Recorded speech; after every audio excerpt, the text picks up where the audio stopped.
오늘도 행복하세요. 오자유세상의 유현상 목사입니다. 오늘은 에베소 3장 9절로 13절에 있는 말씀을 중심으로 해서 하나님 속에 감추었던 구원과 축복의 비밀 경륜이라고 하는 제목으로 잠시 은혜를 나누고자 합니다. 하나님은 저와 여러분들이 잘 아는 것처럼 모든 만물의 창조자이시고, 따라서 우리 인간들도 하나님에 의해서 창조된 존재입니다. 그런데 하나님은 특별히 우리 인간은 다른 모든 만물보다 특별한 존재로 창조하셨습니다. 창세기 성경에 보면 하나님은 우리 인간에게만 특별히 하나님의 형상을 주어서 하나님의 아들로 창조한 것을 우리가 알게 되어집니다.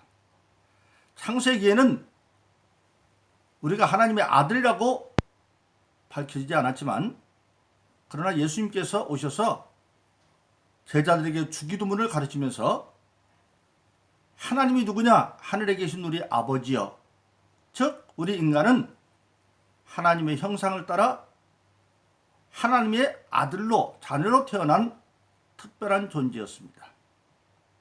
그래서 하나님은 우리 인간의 조상 아담에게 특별히 하나님의 형상을 준 존재로서 하늘과 땅과 바다는 모든 만물을 다스릴 수 있는 그런 능력을 주셨고, 또 땅을 정복할 수 있는 권세도 주었으며, 그리고 특별히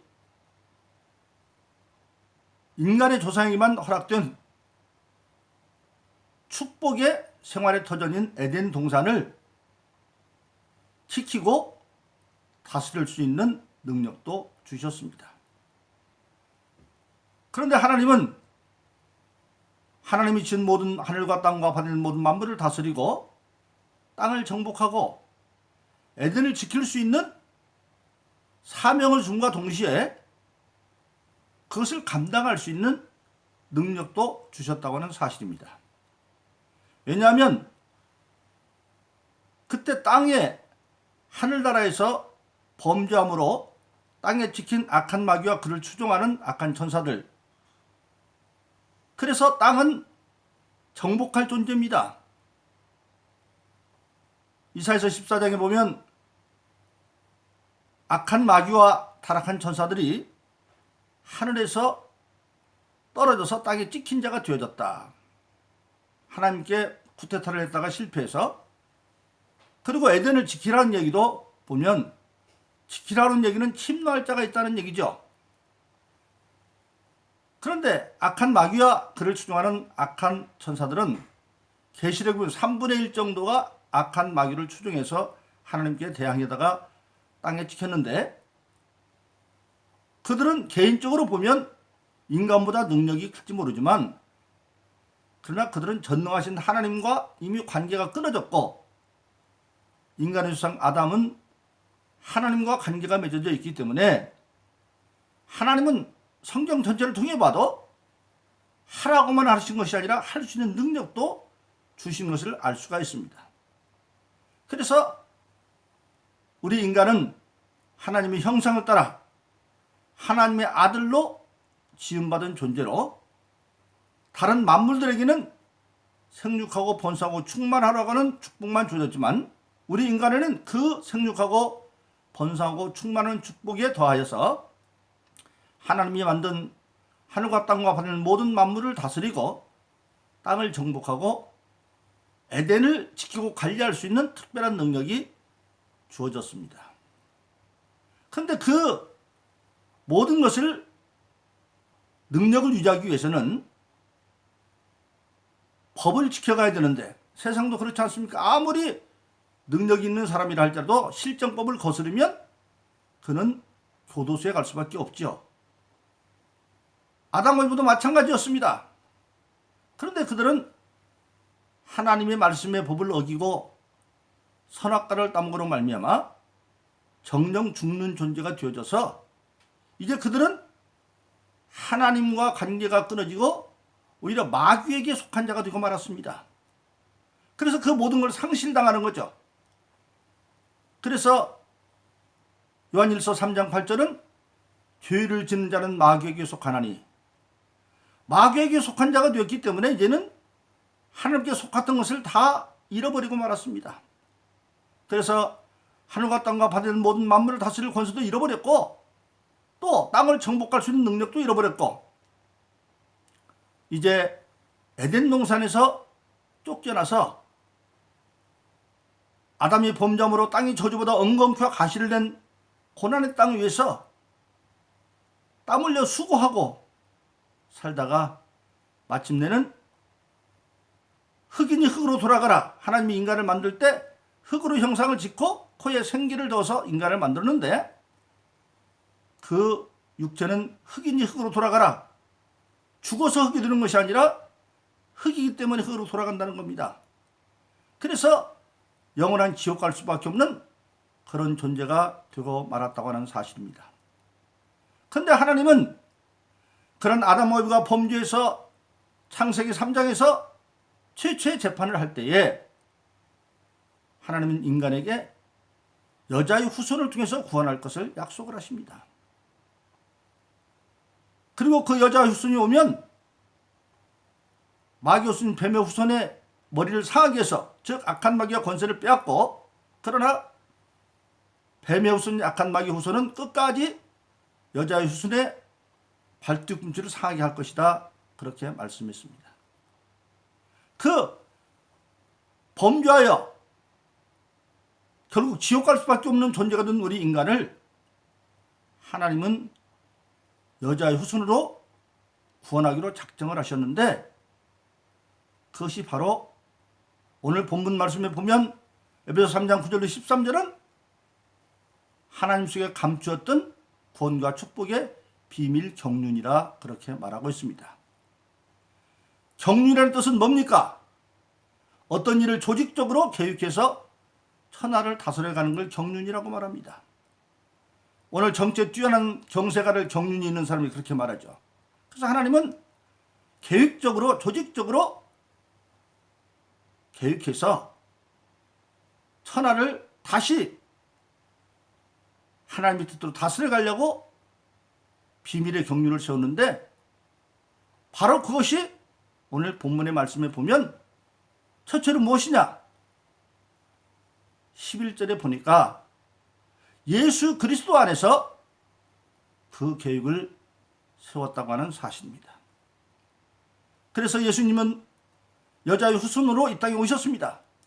하나님의 약속대로 구체적으로 하나님은 이제 여자의 후손이 어떻게 올 것이냐, 어디에 태어날 것이냐, 모든 것을 다 성경에 예언했고, 한 신뢰만 들면 이제 때가 이르러 예수님이 남자에게 아니라 동정녀 마리아에게 잉태되어서 출산할 때가 가까워졌습니다. 그런데 성경에 보면 예수님이 태어날 장소는 베들레헴이라고 이미 성경에 예언해 놨어요. 왜 그러느냐? 베들레헴이라는 것은 뜻이 떡집이라는 뜻입니다. 근데 예수님께서 요한복음 6장에 보면 자기를 선언할 때 내가 생명의 떡이요 내 피가 생명의 음료다 그렇게 말했거든요. 떡은 떡집에서 나와야 되기 때문에 예언대로 이제 예수님이 베들레헴에서 태어나야 되는데, 그런데 그 당시에 예수님의 모친 될 마리아는 이 베들레헴에서 148km나 북쪽에 있는 나사렛에 있었습니다. 그러니까 만삭이 다 된 몸으로 움직이지 않는 게 상식이죠. 그런데 하나님은 그 약속을 이루기 위해서 당시 로마의 황제를 움직여서 호정령을 명령으로 내립니다. 로마는 여러 나라를 점령해서 다스려 가는데, 특별히 그런 모든 점령국의 사람들의 머릿수대로 오늘날 주민세 같은 인두세를 거둬들입니다. 그런데 그 인두세를 정확히 거두기 위해서 먼저 인구 파악을 하는데, 그 인구 파악할 때 정확히 하기 위해서 모든 사람들은 그 호정령이 떨어지면 본적지에 가서 호적을 하도록 되어 있습니다. 그런데 예수님 모친 마리아도, 그리고 예수님의 의부가 되는 요셉도 다윗의 자손입니다. 근데 다윗 자손은 본적지가 베들레헴이기 때문에 황제명을 어길 수 없고 그리에 베들레헴으로 갈 수밖에 없어서 그곳에서 태어나시게 되어지는 겁니다. 그래서 그곳에서 드디어 예수님은 이 땅에 하나님의 약속대로 이제 태어나시게 된 것입니다. 그리고 그 예수님께서 이제 장성하셔서 공생애를 시작합니다. 그때 요한복음 3장에 보면 당시에 유대나라의 국회의원에 해당하는 사내들은 회원이 있던 니고데모라는 사람이 밤에 예수님을 찾아와서 영생에 대해서 묻습니다. 어떻게 우리가 영원히 살 수 있느냐? 그때 예수님께서 그에게 유명한 구원의 말씀을 하시는 것이 우리가 잘 아는 요한복음 3장 16절로 18절에 있는 말씀입니다. 하나님이 세상을 이처럼 사랑하사 독생자를 주셨다. 세상은 사람이죠, 그 당시 그때는. 그런데 사람을 사랑해서 독생자 예수를 보냈다는 겁니다. 근데 왜 보냈느냐? 요한복음 3장 16절로 17절에 보면 예수를 보낸 이유가 뭡니까? 이는 저를 믿는 자마다 멸망치 않고 영생을 얻게 하려 하심이라. 하나님이 그 아들을 보내신 것은 세상을 심판하려 하심이 아니라 그 아들로 말미암아 구원을 얻게 하려 하심이다. 그 아들을 믿는 자는 구원을 받을 것이요 믿지 않는 자는 이미 믿지 아니함으로 이미 정죄를 받았느니라.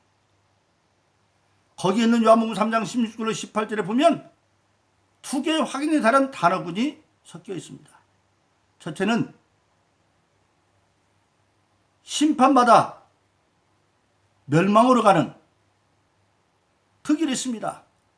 아담과 이브가 죄로 말미암아 결국은 정죄받아서 심판받고 마침내 멸망으로 갈 수밖에 없는데 그 멸망으로 가는 아담과 그 모든 후손을 구원하기 위해서 하나님이 사랑으로 독생자를 보내셨고 그를 믿음으로 멸망치 않고 구원받아 영생에 가는 길을 만들어 놓았습니다. 즉 예수를 믿음으로 심판받아 멸망으로 갈 수 있는 인간이 구원받아 영생에 가는 길이 거기에 요한복음 3장 16, 18절에 기록되어 있습니다. 바로 뭡니까? 그런데 궁극적으로 구원받는 것은 마지막에는 인간의 선택이다. 그 아들의 이름을 믿는 자는 구원을 받을 것이요 믿지 않는 자는 불신앙하면 이미 정죄를 받았다. 왜 그럴까요? 하나님은 우리 인간에게만 하나님이 가지고 있는 하나님의 형상, 인격적인 요소를 주었습니다. 인격적인 것은 지정의죠. 무엇을 알고 깨닫고 그것을 내가 수용하고 그리고 그것을 실천할 수 있는 인격적인 요소를 주었습니다. 그래서 하나님은 우리 인간에게도 자기가 똑같은 인격적인 요소를 주었기 때문에 강제로 하지 아니하고 설명하고 깨닫게 하고 선택은 인간으로 하도록 권면하시는 겁니다. 아무리 얘기해도 마지막 선택은 인간이 하는 겁니다. 예수님께서 회개하라 천국에 가까웠다고 그렇게 외쳤지만 회개하는 그 바리새인과 서기관들을 향해서 마지막에는 예루살렘에 낙이 타고 입성하시면서 통곡하시는 게 뭡니까? 너희가 권고받는 날 권고받지 아니하므로 돌뿌리 하나도 남지 않고 다 망할 것이다. 결국 회개하지 않는 그들은 70년도에 로마 장군에 의해서 티토 장군에서 예루살렘이 정복당할 때 110만 명이 학살당하고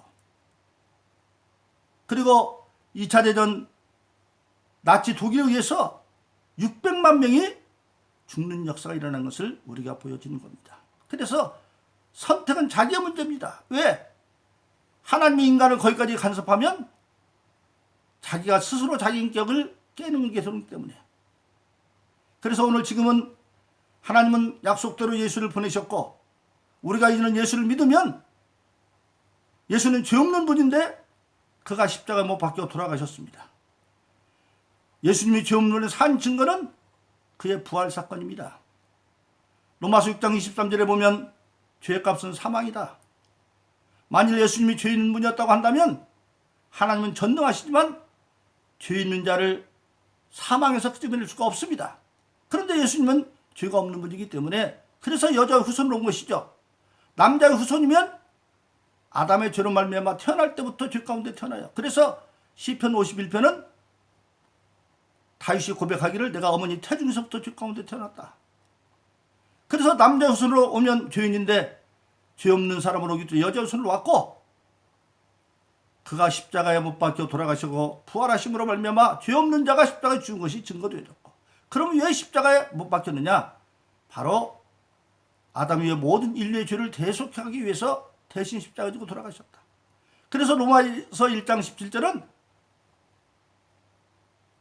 오직 의인은 믿음으로 말미암아 살리라. 어떤 믿음? 예수님이 죄 없는 분인데 나를 위해서 십자가에 내 죄를 지고 대신 돌아왔는데 믿으면 하나님은 그것을 의로 여겨서 지옥 갈 죽을 자에서 산 자의 길로 인도한다는 겁니다. 그래서 이제 하나님은 예수님을 통해서 감추었던 구원과 축복의 비밀의 경륜을 완성했습니다. 그런데 구체적으로 경륜은 뭡니까? 조직적으로 일을 계획해서 다스려가는 거기 때문에 조직이 있어야 됩니다. 그래서 이제 그것을 구체적으로 이루어가기 하는 것이 바로 교회입니다. 그래서 성경에 보면 오늘 10절에서는 그렇게 말하고 있죠. 교회로 말미암아 그 모든 것이 성취되어져 간다. 바로 그렇습니다. 그래서 에베소 1장 23절에 보면 교회는 그의 몸이니 교회가 예수의 몸이고 만물 안에서 만물을 충만케 하는 충만이다. 즉 교회를 통해서 모든 만물을 충만한 은혜 가운데 있게 하고 또 예수 믿는 모든 저와 여러분들은 근본적으로 하나님 앞에 예수 이름으로 소망을 가지고 사는 사람들이죠. 근데 그 소망이 이루어지는 것도 에베소 3장 20절로 21절에 보니까 지금은 그 모든 것이 교회 시대이기 때문에 하나님이 교회를 통해서 그 모든 소망과 축복을 이루어준다는 겁니다. 그래서 에베소 3장 20절로 21절 이렇게 말씀하고 있습니다. 우리 가운데 역사하시는 능력대로 우리의 온갖 구하는 것이나 생각하는 것에 더 넘치도록 능히 하실 얘기 교회 안에서와 그리스도 예수 안에서 영원 무궁하기를 원한다. 교회 안에서와 예수 그리스도 안에서 우리의 구하는 것이나 온갖 구하는 것이나 생각이 넘치도록 하는 게 어디냐? 교회 안에서와 예수 그리스도 안에서. 왜? 예수님이 교회의 몸이기 때문에 교회 안에 있을 수밖에 없는 것이죠. 그래서 오늘 저와 여러분들은 구체적으로 삶의 현장에서 구원받고 축복을 받기 위해서는 교회 생활에 충실해야 됩니다. 전체 예배에 충실해야 되죠. 하나님은 사마리아 여인과 예수님의 대화를 통해서 하나님이 누구를 찾느냐? 신령과 진정으로 예배하는 자를 찾다. 하나님을 찾는 자는 신령과 진정으로 예배 열심히 참여 제대로 하는 것. 또 그래서 그 손을 통해서 우리가 몸으로 봉사하고 물질로 열심히 봉사하고 마치 예수님 시대에 옥합을 깨어 드렸던 마리아가 옥합을 깨어 예수님의 머리에 부은 것처럼 오늘 우리들도 정말 예수님 앞에 옥합을 깨어드려야만 합니다. 예배 옥합을 깨어드려야 되고 봉사 예배를 옥합을 깨어드려야 되고 그리고 물질의 옥합도 깨어드림으로 말미암아 하나님께서 감추었으나 예수를 통해서 밝혀진 구원과 축복의 비밀을 이제 우리가 믿고 행함으로 말미암아 우리의 구하는 것이나 생각하는 것들이 넘치도록 여러분들의 삶 가운데 이루어지기를 예수 이름으로 축원합니다. 오늘도 행복하세요. 자유세상의 유현상 목사입니다. 감사합니다.